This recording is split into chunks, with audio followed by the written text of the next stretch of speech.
It's your girl Myra, and I'm back here with another video for you guys.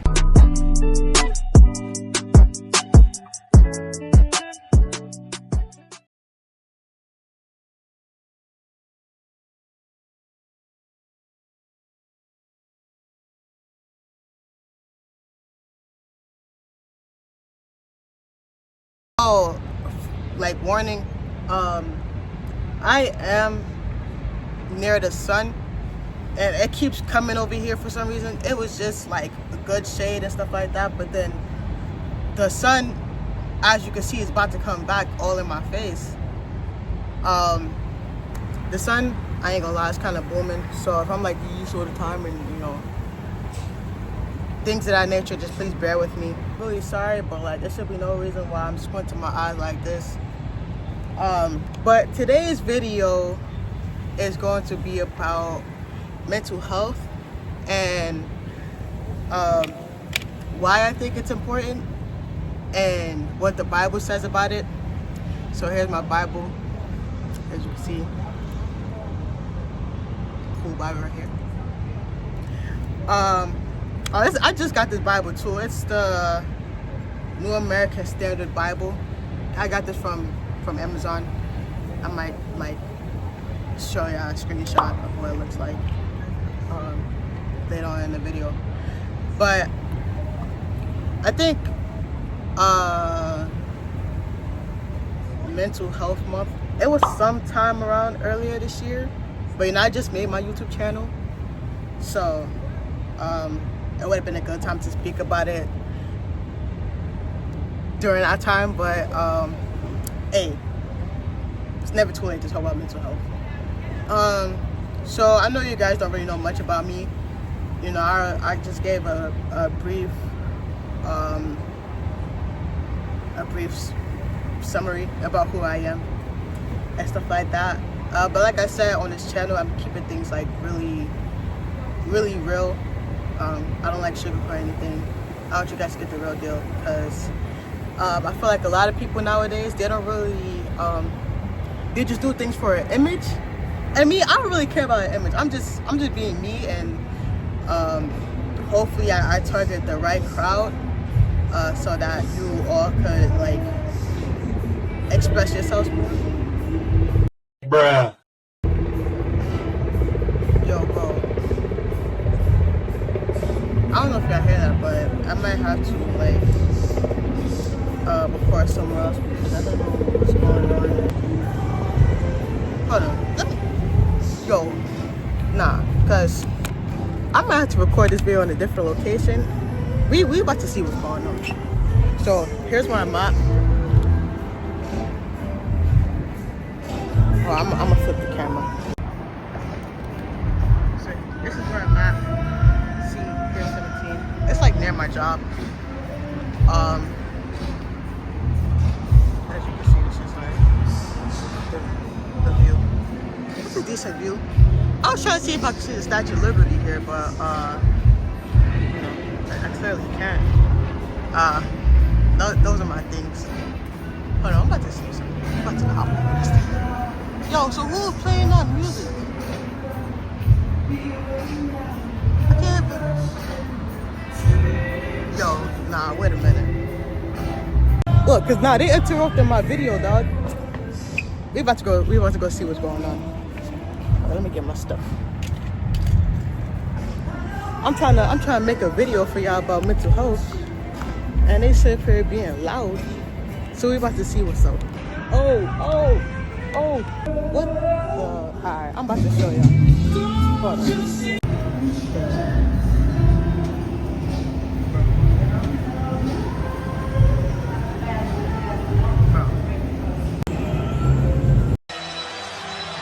There's going to be nights like last night where they looked unbeatable, and they're going to be nights like tonight where they look very human.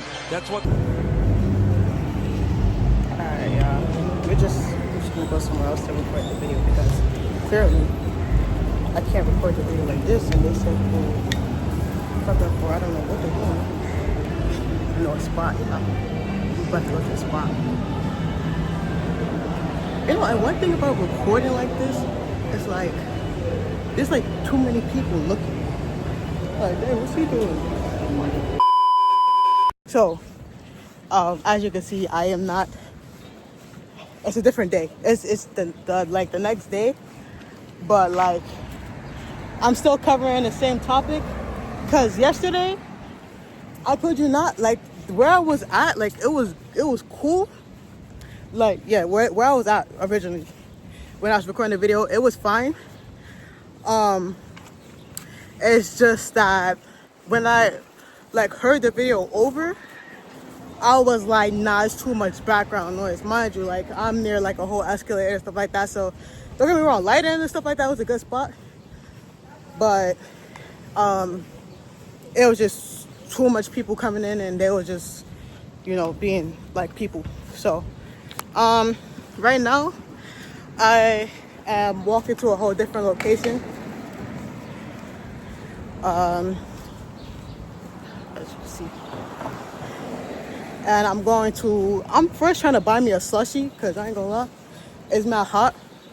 And then when I'm gonna record the video, I'm gonna be over there recording the video because if anything, like when I come home and like I'm just vibing by myself, I like to go in areas where it's not a lot of people, gonna be at. And that's one of them. So, but where I was at yesterday when I was recording the video, that was near my job. So right now I'm about to go to a different location and I'm gonna show you guys. So I'll be right back. Alright, yeah, I'm back. I just had to like rehear some clips, bro. Just alright. So yesterday, right where I was at, I guess they was doing a test run for some music with no crowd, and then I went to a whole different like area, and there was like I was near an escalator, and people were like, being people in a social setting. So when I heard the clip that I made yesterday, it was too much noise. So basically, I was just going on a whole yapping session, and I can't implement that clip to this video. So boom, I'm gonna restart. It's like, it's one thing dealing with the heat, but when there's other stuff coming along with the heat, it's like, bro, like it's too much. It's too much. And I'm that type of person where it's too hot. If it's too hot, too cold, anything like that, I get like really irritated. So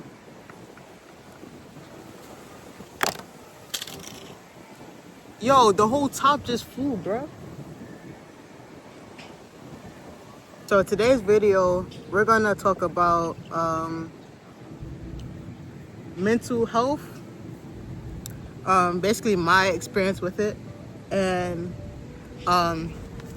what the Bible has to say about it, Holy Bible. I just ordered these things like separate for it because, these came separate because it came with this case here, and it came with a whole bunch of other stuff that like I could use for a Bible study. So yeah, and it's the New American Standard Bible, as you can see here. This Bible is really good. I already been taking notes. I still have to take more notes because I have been reading my Bible. It's just usually when I'm taking notes, I like journal it, and yeah. So we're gonna get, yo, bro.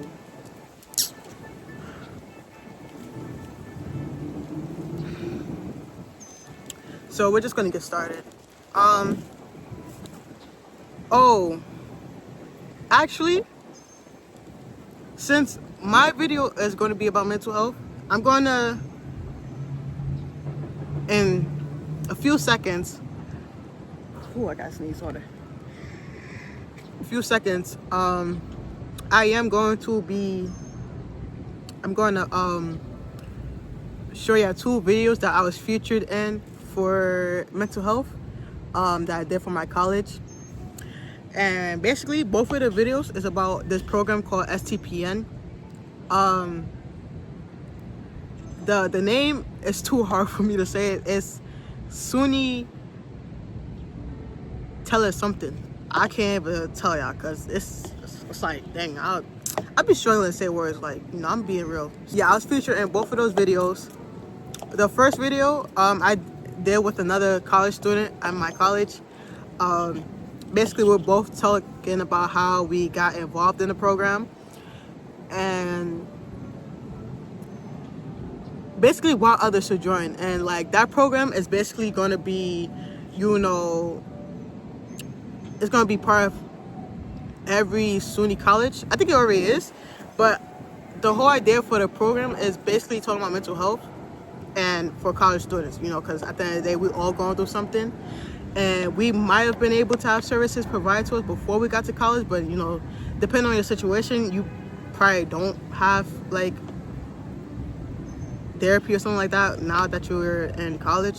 So the program that I'm in that's at my college is basically trying to go worldwide to colleges so that students are able to have a person that they could go to. And the program also offers medication management. So if you do feel like you're a person who wants to be on medication and have therapy at the same time, that program is definitely for you. I'm highly recommend.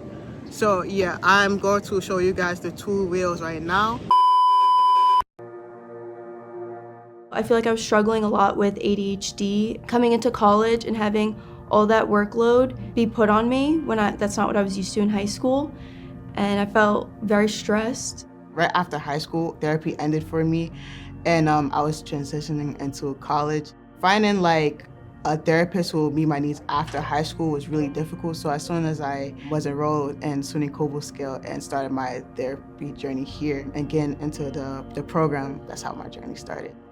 More students are coming to college than ever before with pre-existing conditions. College mental health services are overwhelmed, and the resources in the community are often very difficult to access, either financially or practically. So it can take a long time for someone to get a first appointment to seek specialist care. SPN started maybe 6 years ago with a small pilot in 4 schools with a very limited budget. Since then, we've grown to provide psychiatric services to 56 of the 64 SUNY campuses.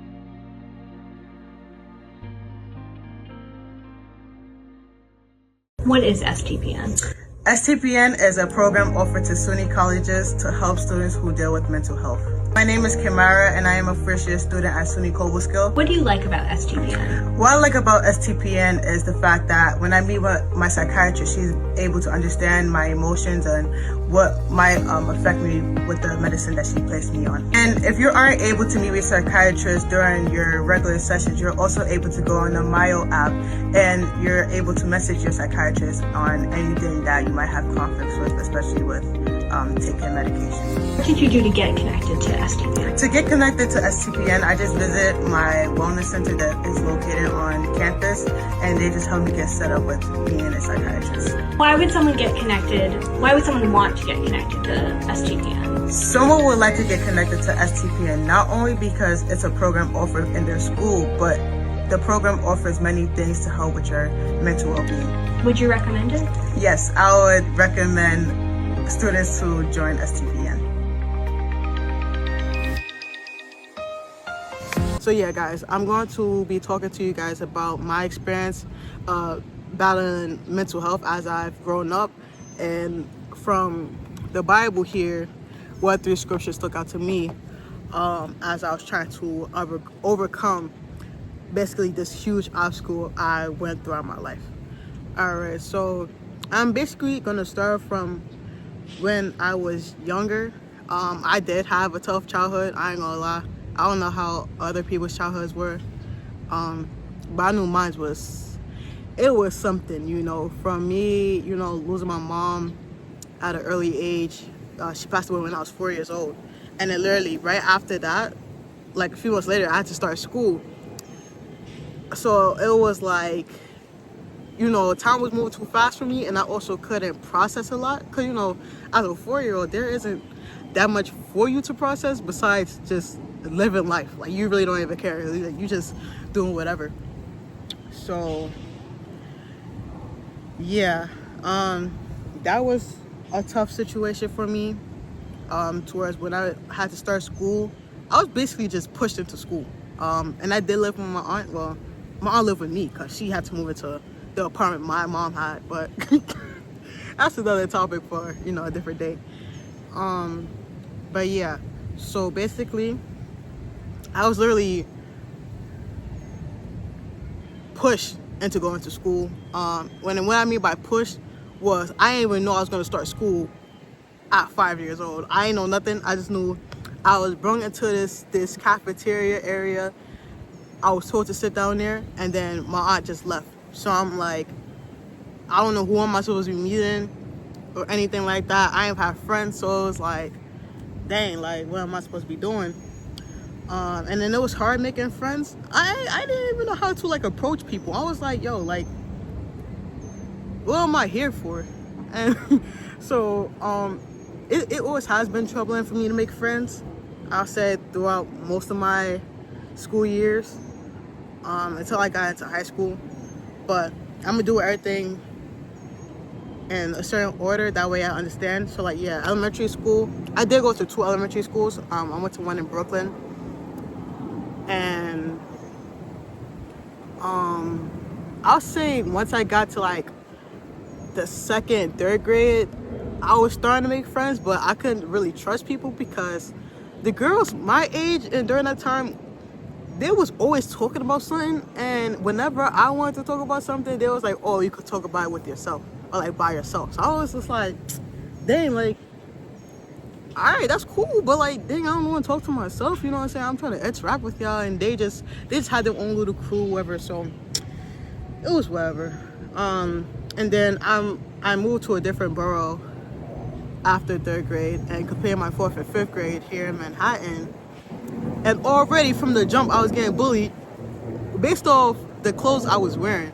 And I'm like, yo, back then, I was only the type to literally wear like the uniform shirt and some sweatpants. And the fact that I was getting bullied from that, I was just like, y'all mad weird, because how is what I'm wearing that important to y'all? Clock it. Y'all should be worried about coming here, getting education, interacting, and then wanting to go home. Clock it. Y'all sit up here coming, going to get your education, but then worry about me every single day. Like, that was kind of weird. Clock it.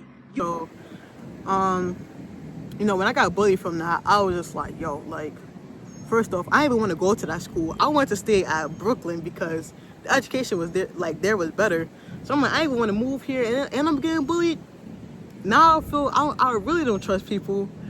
I'm mad. I feel alone because no one even understand how I felt. It was just always, it just felt like I was being targeted, and it was just a whole lot. Next thing you know, I graduated elementary school. Then I went to middle school. I went to a whole charter school. It wasn't hard making friends, but it was hard making trustworthy friends, I would say. It was pretty chill 6th and 7th grade. I was able to play soccer and stuff like that. It's just that when I got to the 8th grade and like halfway into it, like I think January or something like that, they said, oh, we have to do online learning because of COVID. So it was like, bam. So then that happened. And then the people who I thought were my friends, they sit up here. So they had a whole Snap group chat, right? Snapchat group chat. And they're gonna have the nerve to make it. And I'm like, oh, okay, all right, bet. Because I thought these were my friends. So I'm like, all right, bet. I'm into the group chat, right? Bro, they sit up here, they was talking about yada, yada, yada, some random stuff. And then next thing you know, they sneak this in me. I was like, yo, what did I do? What I do, Sting? What I do, Sting? I even do anything, and then it's the fact that what they were saying, they couldn't do it when we was all in the classroom. They didn't want to do it when we was face to face. They did it through a phone and a group chat. So it's like, yeah, weird. So I'm like, all right, bam. So we all isolated. I really, really can't trust people now. And I'm like, dang, now I don't feel like I have friends at this point. I don't have no one to talk to. It's just me again. So I just felt alone and lonely. Bam. after that, summer of that year, so we're talking about 2020 at this point, because I was supposed to graduate. No, I did graduate in 2020 after, the summer of 2020. It was rocky.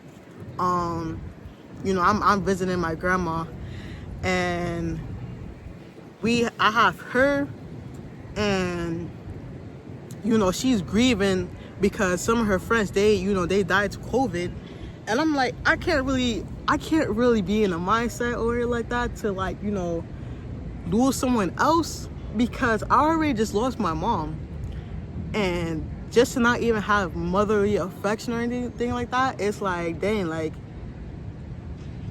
bruh. So if I lose you, it's like, I'm gonna just be like, yo, like, what's going on? So yeah, just seeing her, she don't want to eat food and stuff like that. It's like, yo, like, I can't really be seeing this. And then I don't know, bro, I was just thinking about my whole family at this point, and I'm like, yo, like, yeah, my family, they don't get along. I know everyone's family not perfect, but I'm like, my family, bro, it's always something.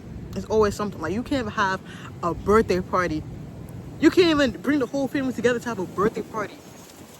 Like, bro, that's all they're gonna do is argue.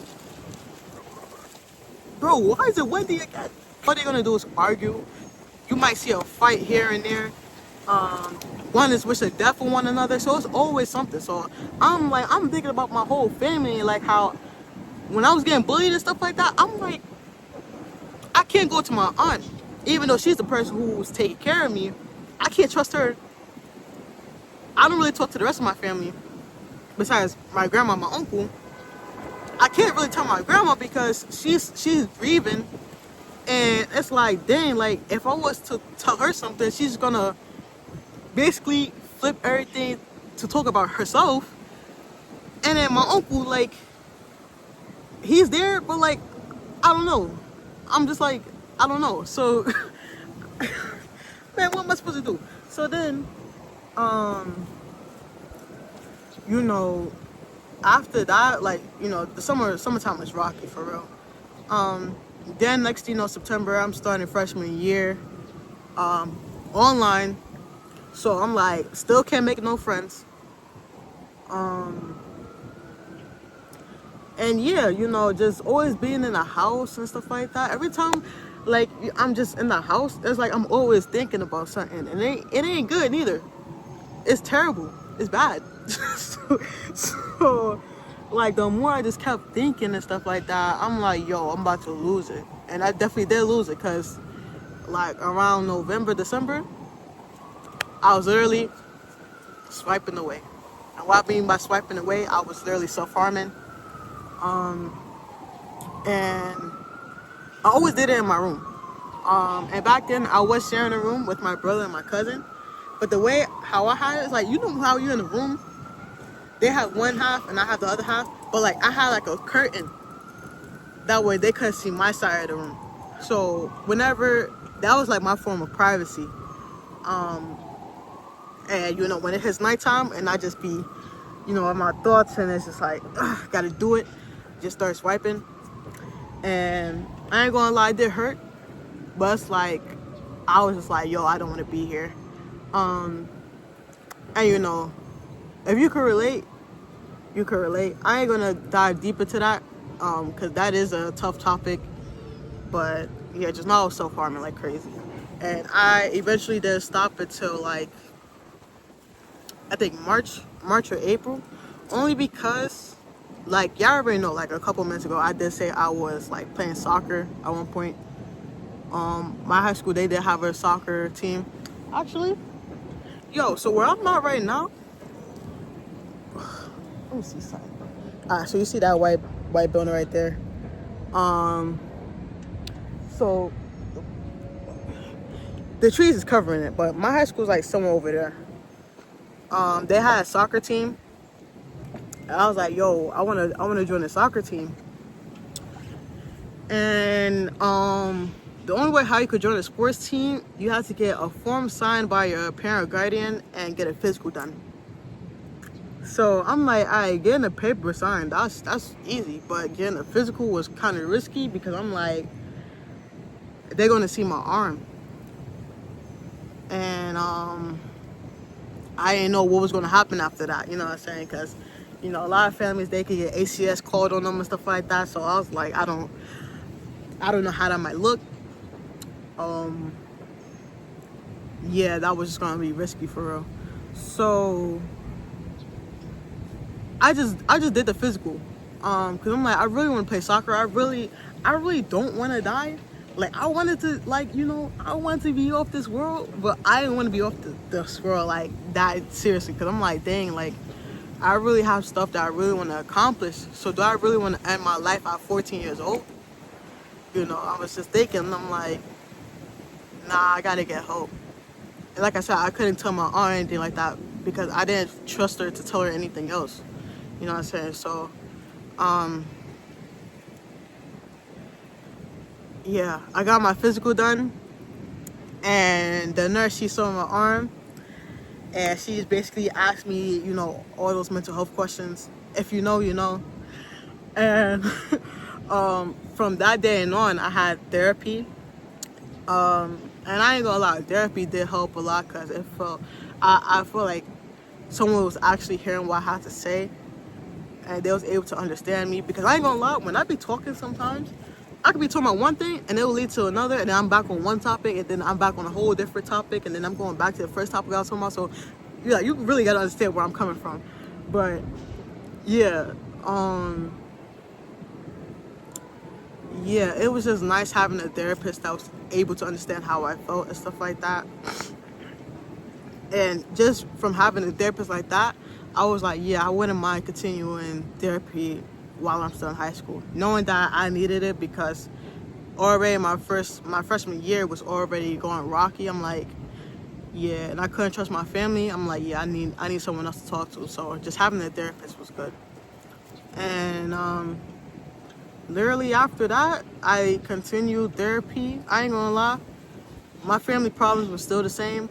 People still don't get along. I still talk to like the same two people in my family for real. And you know, yeah, and I just had to accept that, like, my family won't be the family that I pictured in my head. You know, they want to be that yeah, you have your bad moments, but yeah, I still could get along. That's how I envision it in my head. But it's like, that ain't gonna really come true, because everyone's still stuck in their ways. And I just had to come to, like, you know, accept that. Like, there's nothing I could do about it, because I'm just one young woman. So yeah, and you know, I'm still doing therapy now, as a college student.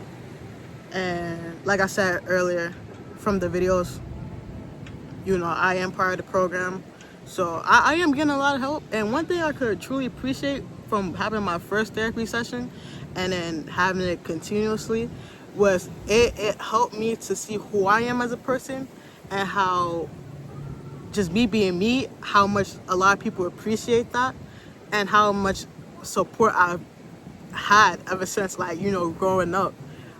That's something I really deeply appreciate, because literally when I was younger, I'm like, yo, I don't think I could ever trust people in this world. I just feel like it was gonna be me versus the world for real. But you know, seeing that there's people who's there for me, who understand me and stuff like that, I really value that so much. And those people, they know who they are. I really appreciate them a lot. So yeah, that's my experience with mental health.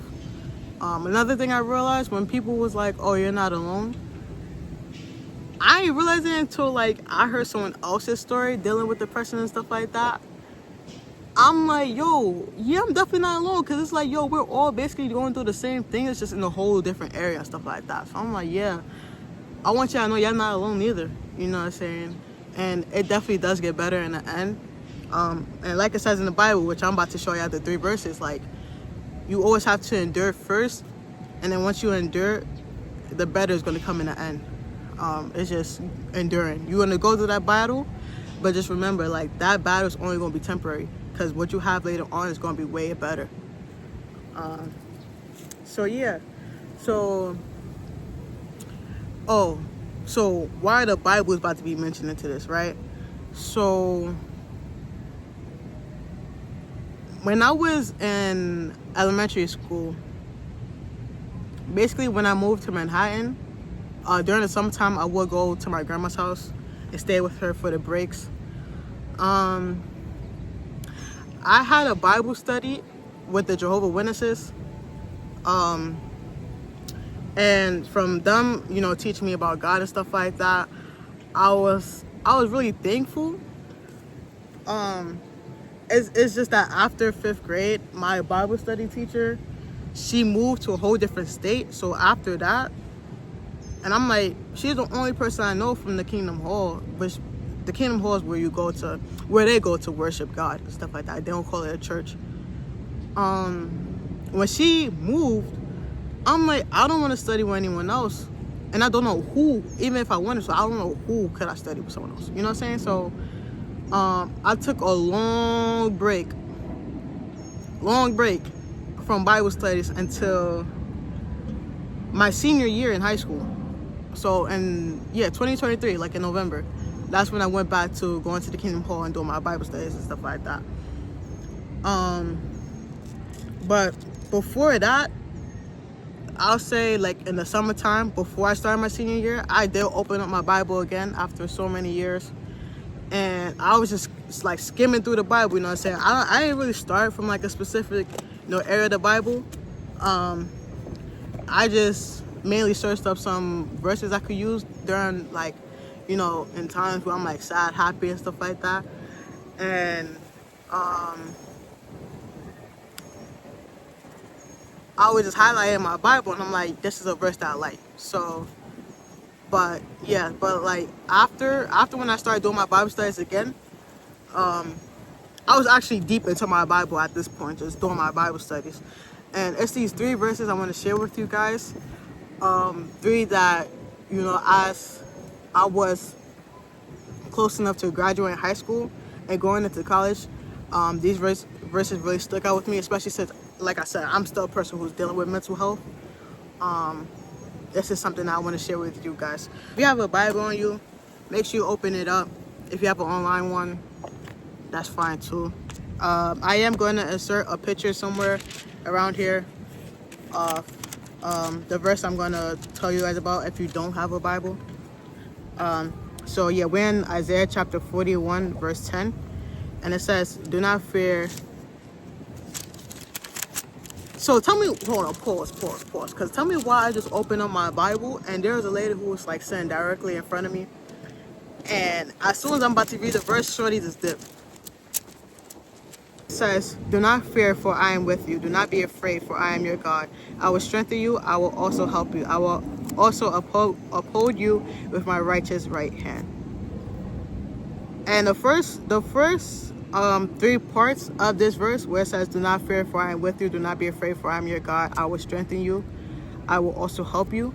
Those stuck out to me because he's reassuring you. He's like, you shouldn't have that fear. You shouldn't want to be sad.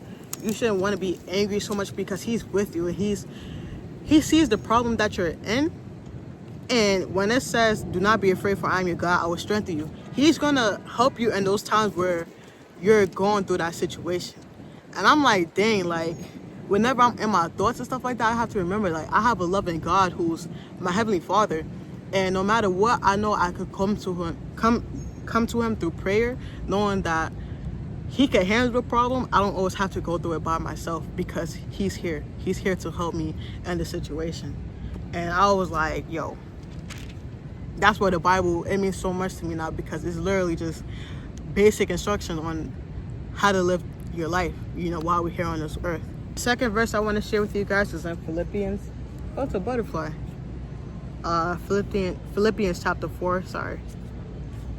Let me just find it in my Bible. Alright, so go to Philippians chapter 4. I'm going to read 6 and 7. Do not be anxious about anything, but in everything, by prayer and pleading with thanksgiving, let your requests be made known to God.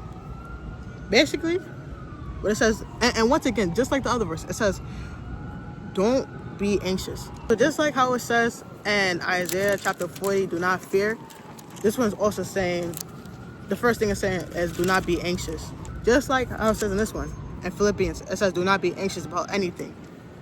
He's telling you, don't be so fearful or anxious about anything that may come to you. Don't be afraid. Because why? because he's with you. And it says, but in everything by prayer and pleading with thanksgiving, let your requests be made known to God. So it's just like saying like a closed mouth doesn't get fed. If you don't come to God about the problems that you're going through, how do you expect him to at least help you in that situation? You know, yes, he's seen it, but in prayer, he wants you to talk to him about what you're going through in your life, how it's making you feel, why you don't want to be stuck in the situation. He needs you to talk to him. That's the only way how things can really get better. You can't just always want to do things by yourself, and then it's battling your mental health. Like I said, this video is about mental health and the Bible. So if you want the better, go to God. He's literally here to help you. He's a what? A heavenly Father. Go to him. The next verse I want to share with you guys is in Psalms. We're gonna turn to Psalms chapter 38. Oh, no, I'm bugging. Chapter 34. We're gonna go to Psalms chapter 34, which is the third verse I want to share with you guys, and it's chapter 34, verse 18, and it says, "The Lord is near to the brokenhearted and saves those who are crushed in spirit." And that's basically when I was dealing with, back when my depression was like in its worst stage, literally like when I was self-harming. I felt like really brokenhearted because of my family, I would say. Not because of no relationship, mainly because of my family. You know, a family, the last three words of family is ILY, I love you. And I did not feel that way about them. I didn't feel like I was really receiving that love that was needed from them. I couldn't really trust them. So yeah, I feel brokenhearted. I'm like, it's like as if, I don't know, I just never feel that connection with them.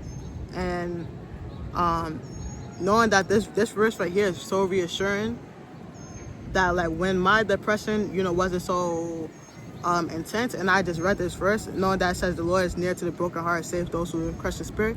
This right here is already telling me that God is with me.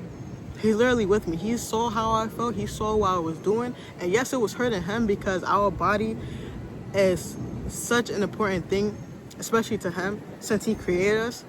And it's like for me to like literally damage it because I'm just in this deep state of pain and hurt. It, you know, it's really a sad situation, but he was still there, you know, and he did get me better, because look where I am right now. I'm not dead. I'm in college. I'm a successful young black woman. And I didn't give up, you know, so he was with me every step of the way. And that's why I want to share with you guys those three verses, knowing that don't think that God is not with you, because he is. He sees you, he hears you, and he wants to be there for you. But you always have to do your part too, so you have to pray. And like I said, things does get better. In the end, you just have to want that for yourself, literally want better for yourself, and just have to really endure. You really have to endure certain things, because that's the way how life is. You know what I'm saying? There's always going to be problems that you may go through, but at the end of the day, you don't want to be like, all right, I'm going through a situation and I'm going to just keep complaining that I'm still in the situation and not do nothing about it. No, that's not how you should want to live life. You should want to be like, all right, cool, I'm going through the situation, but I want better. So yes, I'm going to endure, but I'm going to also find something that I want to do that's not going to have me think so much in here. You feel me? Like, don't always want to like just sit there and ponder and be like, you know, yeah, this is it. No, because it's not it. You still have time here on this earth to do more things. You know, so you just have to want it. The same way how you might want a new phone so desperately, that's the same way how you gotta move in life. Like, bro, and anything, just pick up this. Pick up your Bible and read it. I'm telling you, you're gonna be like, yo, this is like, if you can't really confide in a person, you can always confide in the Bible. The Bible got so much advice for you to use and for you to meditate on. It's so crazy. So yeah, that's what I want to share with you guys for today's video. The next video might be about, I don't know what. I'm gonna do something. Y'all gonna see. Yeah, so I really hope you guys enjoyed the video. I hope y'all, you know, at least learn a thing or two from this video. I just wanted to, share a little bit of my story on mental health because I did go through it. And I ain't gonna lie, back when I was self-harming, and I was able to join the soccer team. It was just I was wearing a hoodie and this type of weather because we was practicing during the summertime and stuff like that too. I was always wearing a hoodie. I was always wearing a hoodie because back when I was self-harming right here, I didn't want anyone to see the scars. And so literally, and I was 14 years old. So just now thinking about it, like when I was self-harming and I did have the intention to kill myself, I wouldn't even have been able to meet the people that I did so far. I wouldn't have been able to go to college or anything like that. I would have just been going at the age of 14. So just for me to be here, I'm so really thankful and grateful, and know that God's with me all the way. That's just so reassuring. So definitely, I'm so glad to share my story with you guys, and I hope that one day someone could see this and realize that it's not the end. You always have another day to live. You always have another day to at least try to make things better for yourself. And it's just always another opportunity that could be given to you. You just have to realize it and take advantage of it. And yeah, that's all I have to say for you guys. Make sure you guys like, comment, and subscribe on the video. And I'll see y'all in the next one. So yeah, love you guys.